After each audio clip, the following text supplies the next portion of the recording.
Hi everybody, this is Angela Rush from Art in Oakland Park. I'm going to do a quick tutorial video for our DIY tote bags, paint your tote bags. I added a couple of little designs on the instruction sheet, but I figured we'll go in a different direction and just freestyle and create today. So here we go. The tote bag.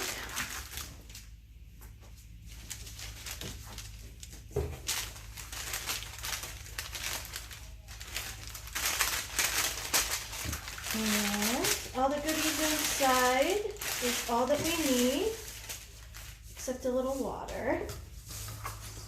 So here's our little water cup, our tote bag, instruction sheet, paints and brushes, and parchment paper.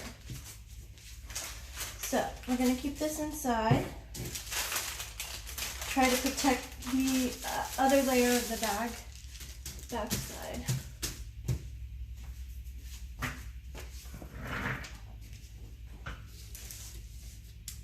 Okay, we don't need that. Okay, put a little water in our water cup.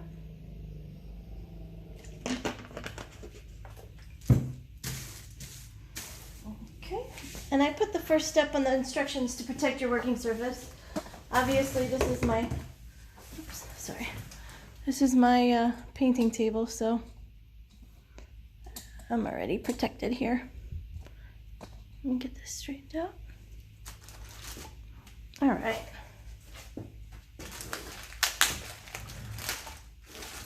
So the colors vary a little bit in the tote bags.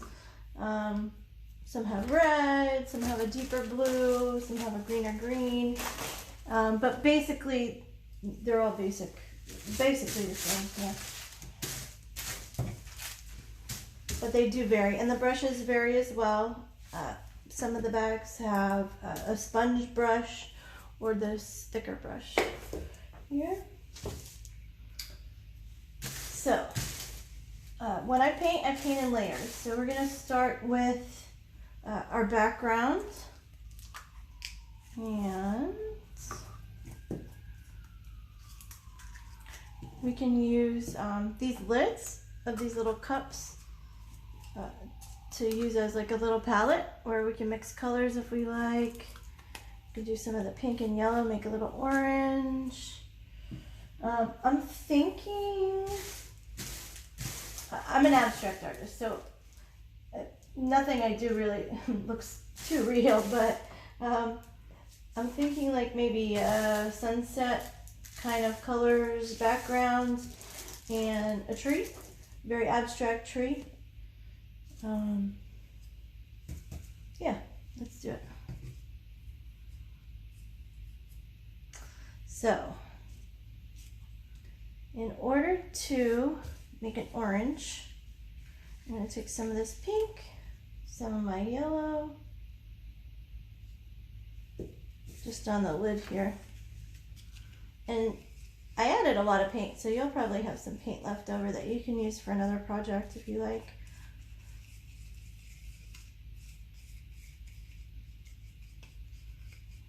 Okay.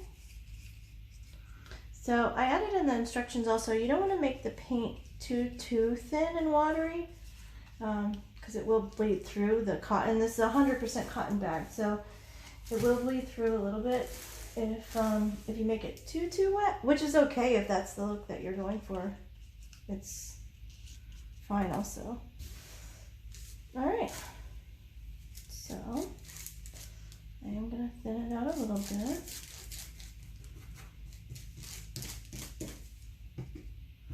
And that parchment paper should hold it pretty good from going through to the other side. And if you want it to go through to the other side, you can take the parchment paper out and let it bleed over, and then, you know, touch up the other side once this side is dry. That works too. Or you can do two different designs. See, this yellow is very thick. So I'm going to add some water. to make it flow a little bit better on the cotton. And if you did get one of the sponge brushes, those are a little bit easier when it comes to doing the background colors.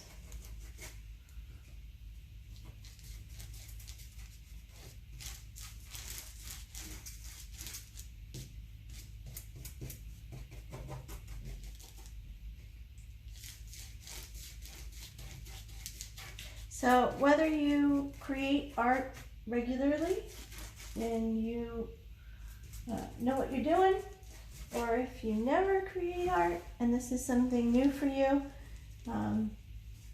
either way, doesn't matter. It doesn't take any, doesn't really take any experience to do this. You can just create whatever you're feeling. You don't have to go with one of my designs, of course. You can just go with the flow and create from instinct, which is what I do. I very, very rarely plan anything that I'm going to paint. And I don't really use brushes very often either, but the brushes are good for the bags.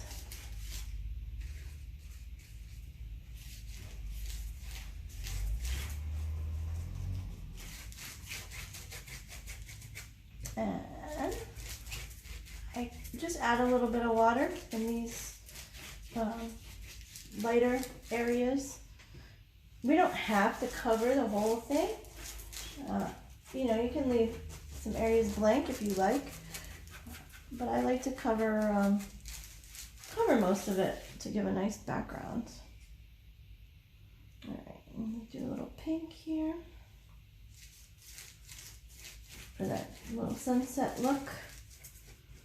And if you have a red instead of the pink, that works too. And of course you don't have to do, you know, do it the way that I'm doing. If you prefer to just stick with the yellow and orange, or just the yellow, or even blue, blue for the sky background, that works as well.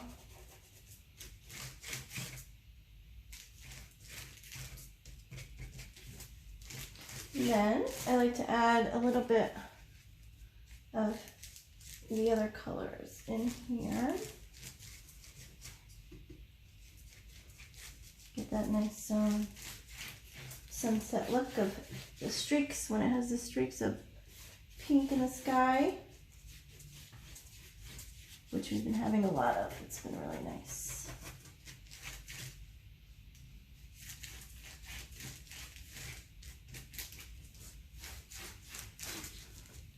Okay. And my brush is falling apart a little bit, but that's okay.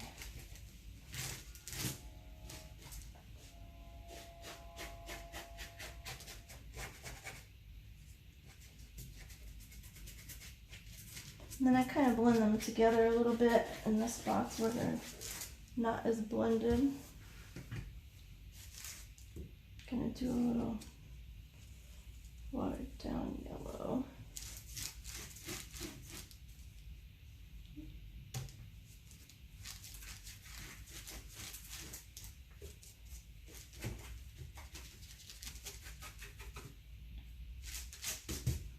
The brush is really falling apart. And then maybe some of this tealish green and yellow for our ground here. I'm just going to do some streaks of yellow. Make it kind of look grass-ish.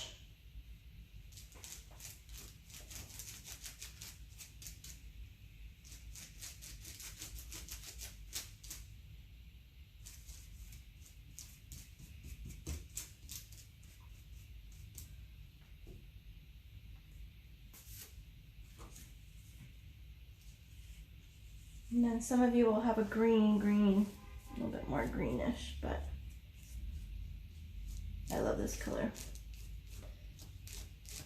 and it turns a little bit more greenish when you use it with the yellow. So I did the yellow underneath, and then I might do a little bit of yellow on top as well to make it a little bit more green and less blue.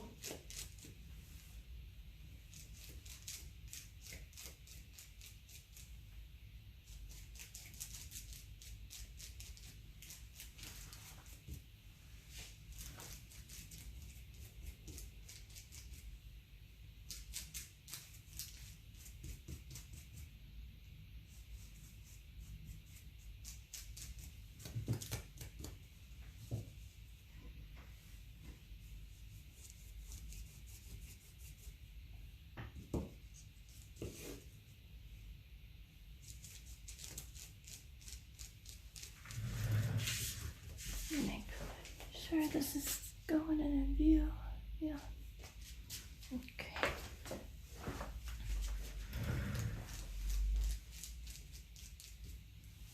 Then we can add a little bit of this to this.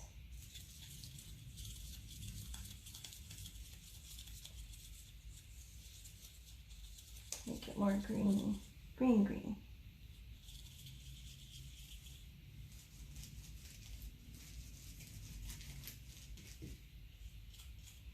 And that way it just shows a little bit more texture. You give a little bit of texture to it, and it resembles ground or grass a little bit more. All those layers. And then of course if you wanted to go, go over it again after it's dry, working in layers is great, but you should let it dry a little bit in between, just so it doesn't get too muddy. Because if those orange colors mix with those green colors, it's going to turn brown. Okay, I think I'm happy with that for my background. Now we're going to get into the black. And the black is pretty thick. I'm going to add a little bit of water, put a little bit in the top, add a little water to it. And if we add a little bit of that orange, we could get even like a browner color. If you wanted a browner color instead of the black, you could do that as well. I'm going to stick with the black.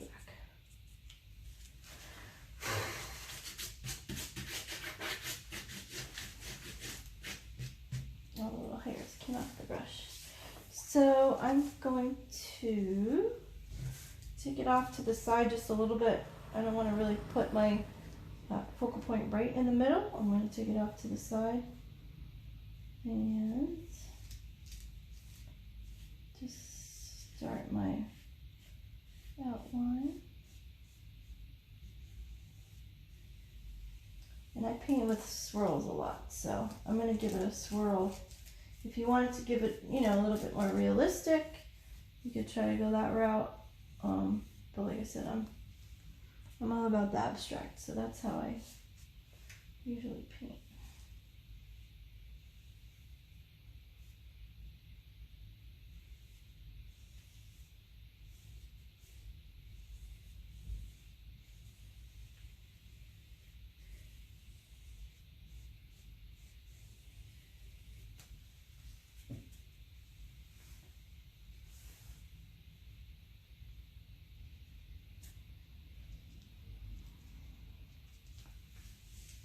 And I use my hands a lot. Like I said, I very rarely use a brush, so you don't have to, of course, but I like to get into it with my hands a bit.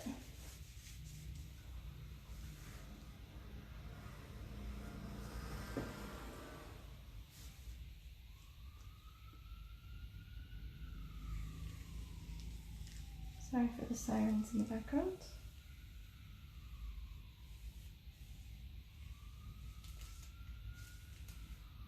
Seems like it's constantly.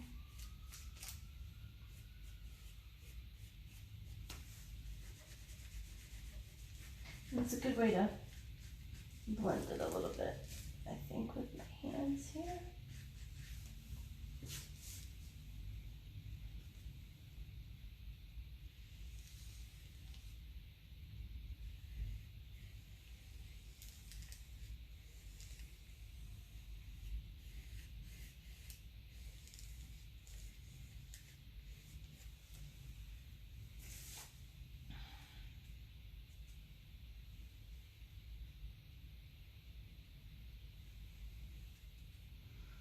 And then I like to add some little, maybe some little designs like this.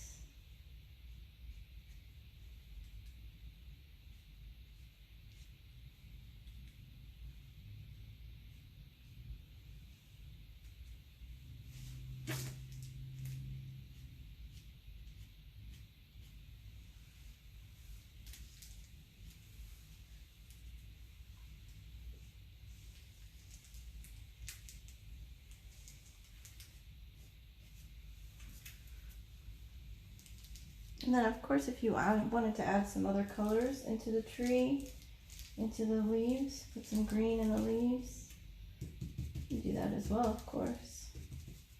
I might add some this in here.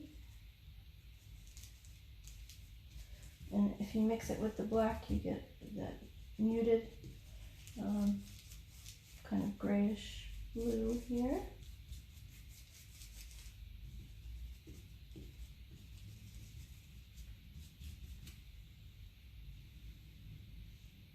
Maybe some little highlights of color in here.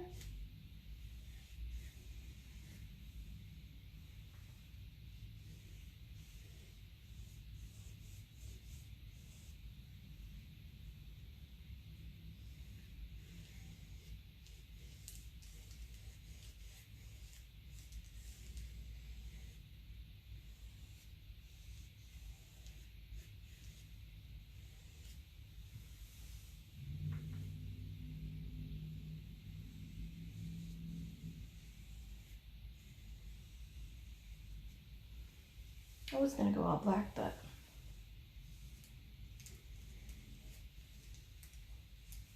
I really like that color, so I like the little highlights in there. And if you wanted to do some little spots, just some little highlights. And that's what I use if I am not happy with a spot and I'm not really crazy about the way that it looks. I just add some more, any kind of distraction, I guess, to your eye to get the focus away from the part that you're not happy with. And you can always fix it, no matter what. It's always fixable. Okay, so I think I'm pretty happy with it. And then, like I said, if you wanted to let it dry and then paint the other side after it's dry. Oh, I got some black in here.